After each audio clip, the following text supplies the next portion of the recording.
বিশ্বকাপ ফুটবল শেষ হয়েছে, তবে কিশোরগঞ্জে এখনও কাটেনি বিশ্বকাপের উন্মাদনা। আর সেই উন্মাদনাকে ইতিবাচক পথে কাজে লাগিয়ে ব্যতিক্রমী এক উদ্যোগ নিয়েছে ফরিদ ইঞ্জিনিয়ারিং ওয়ার্কশপ। তরুণ সমাজকে মাদক ও সামাজিক অবক্ষয় থেকে দূরে রেখে খেলাধুলার প্রতি আগ্রহী করে তুলতে বিশ্বকাপ জয়ী দলের সমর্থকদের মধ্যে লটারির মাধ্যমে পুরস্কার বিতরণ করেছে প্রতিষ্ঠানটি। এতে ভাগ্যবান 151 জন ফুটবল প্রেমীর মুখে ফুটেছে আনন্দের হাসি। শুক্রবার বিকেলে জেলা শহরের 32 মণিপুরঘাট এলাকায় ফরিদ ইঞ্জিনিয়ারিং ওয়ার্কশপের নিজস্ব কার্যালয়ে জমকালো আয়োজনের মধ্য দিয়ে অনুষ্ঠিত হয় পুরস্কার বিতরণী অনুষ্ঠান। বিজয়ীদের হাতে তুলে দেয়া হয় পড়ার টেবিল, ড্রেসিং টেবিল, ওয়ার্ডরোব, বৈদ্যুতিক ফ্যান, ছাতা, জগ, মগ সহ 50টিরও বেশি আকর্ষণীয় পুরস্কার। অনুষ্ঠানে উপস্থিত ছিলেন আর্য তাতজন উচ্চ বিদ্যালয়ের সহকারী প্রধান শিক্ষক মোহাম্মদ হুমায়ুন কবির সহ স্থানীয় গণ্যমান্য ব্যক্তিবর্গ, ক্রীড়াপ্রেমী ও অসংখ্য সমর্থক। বিগত 4 বছর আগেও ফরিদ ইঞ্জিনিয়ারিং ওয়ার্কশপ এরকম আয়োজন করেছিল।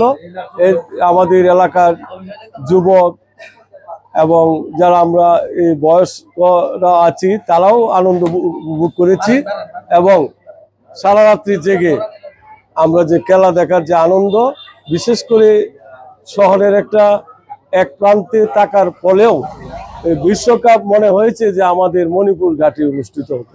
ফরিদ আমাদের এই এলাকায় বিভিন্ন শ্রেণী পেশার মানুষকে নিয়ে, বিশেষ করে তরুণ সমাজকে এই যে খেলাধুলামুখী করা, তাদেরকে আনন্দিত করা, তাদেরকে একটা সুস্থ বিনোদনের প্রক্রিয়ায় নিয়ে আসা, এই জন্য অত্যন্ত আন্তরিকভাবে নিজস্ব অর্থায়নে সে কাজগুলি করতেছে। এই জন্য সাধুবাদ পাওয়ার, ধন্যবাদ পাওয়ার যোগ্যতা তার সৃষ্টি হয়েছে এবং সে শুধু এই খেলাধুলাই না, সামাজিক ধর্মীয় বিভিন্ন কাজে সে অত্যন্ত আন্তরিক।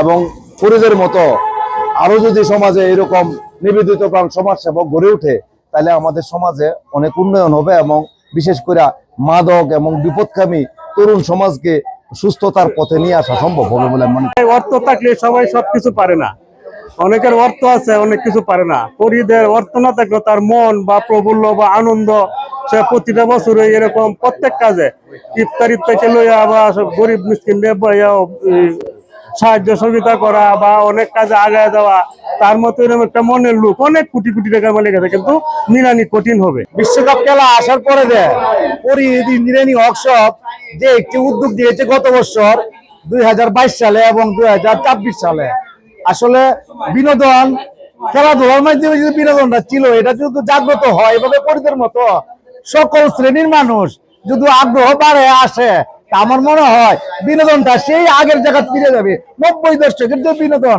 সেই বিনোদন আবার আমরা ফিরে যেতে পারবো। আয়োজক মোহাম্মদ ফরিদ মিয়া বলেন, তরুণদের মাদক সহ সামাজিক অবক্ষয় থেকে দূরে রেখে খেলাধুলার প্রতি আগ্রহী করে তোলাই এই উদ্যোগের মূল লক্ষ্য। এইগুলা কাজ করতে আসলে অনেকটা মনের দরকার। আমরা মানে সবার আগ্রহ পাই, কিন্তু আসলে মন অর্থবিত্ত খরচ করবো এই ধরনের আগ্রহ অনেকে দেখায় না। আসলে এই সমাজটারে এখন যে বা নিশাগ্রস্ত মানুষ, নিশা ছেলেরা জন্মে গেছে, আসলে আমার মনে হয় যে এইগুলার দিকে দাপিত করতে পারলে আমার মনে হয় নিশাটা একটু কমে যাইতো গা। আমরা এই জন্য একটু চেষ্টা করতেছি আর কি, ব্যবসা করি, হালকা ব্যবসা, এই ব্যবসাতে যা পারি তা মানে করে যাওয়ার চেষ্টা করবো।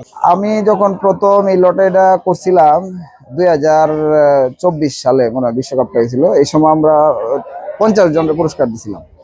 আজকে এই বছর দিলাম হইলো 151 জনের 1,10,15,000 টাকার পুরস্কার কিনছি। পুরস্কার প্রাপ্তরা বলেন, এমন ব্যতিক্রমী উদ্যোগে ফুটবল প্রেমীদের মধ্যে আনন্দের পাশাপাশি সৌহার্দ্য ও সম্প্রীতির বন্ধন আরো দৃঢ় করেছে। অনেক প্রোগ্রাম দেখেছি আমি আমার এই বয়সের মধ্যে। এখন ফরিদ ইঞ্জিনিয়ারিং ওয়ার্কশপ যে আজকে যে প্রতিযোগিতা করেছিল সব বাচ্চাদেরকে নিয়ে, আসলে বিশ্বকাপটা হচ্ছে আমাদের দেশের বাইরের বিশ্ব খেলা, তারপর সবাই মিলে আনন্দিত থাকি সবাই মিলে। এখন ফরিদ ভাইয়ের উদ্যোগে আমাদের এই সমাজসেবা যে কার্যক্রম, ওনার উদ্যোগকে অনেক ভালো লাগছে যে সবাই ছোটদের বড়দেরকে নিয়ে আজকে 151 জনকে তারা পুরস্কৃত ঘোষণা করা হয়েছে। এখান থেকে আসলে আমাদের অনেক কিছু শিক্ষার আছে এখানে। স্থানীয় গণ্যমান্য ব্যক্তিরাও এই উদ্যোগের প্রশংসা করে বলেন, খেলাধুলা তরুণদের ইতিবাচক কর্মকাণ্ডে সম্পৃক্ত রাখে এবং সামাজিক সম্প্রীতি গড়ে তুলতে গুরুত্বপূর্ণ ভূমিকা রাখে।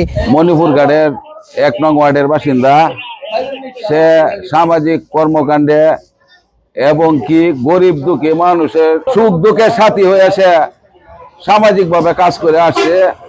এতে আমরা খুব গর্বিত এবং কি আমরা তাকে উৎসাহিত করি, ফরিদ যেন আরো ভালোভাবে গরিব দুঃখীদের মাঝে সাহায্য দিতে পারে এবং কি এই বিনোদনমূলক অনুষ্ঠানগুলি আরো আলোড়ন সৃষ্টি করে যেন করতে পারে, আমরা সে আশা করি। ফরিদ ইঞ্জিনিয়ারিং এর এই উদ্যোগ অন্যদের জন্য অনুকরণীয় দৃষ্টান্ত হয়ে থাকবে। রায়হান জামান, কিশোরগঞ্জ টেলিভিশন। আপনারা দেখছেন কিশোরগঞ্জ টেলিভিশন।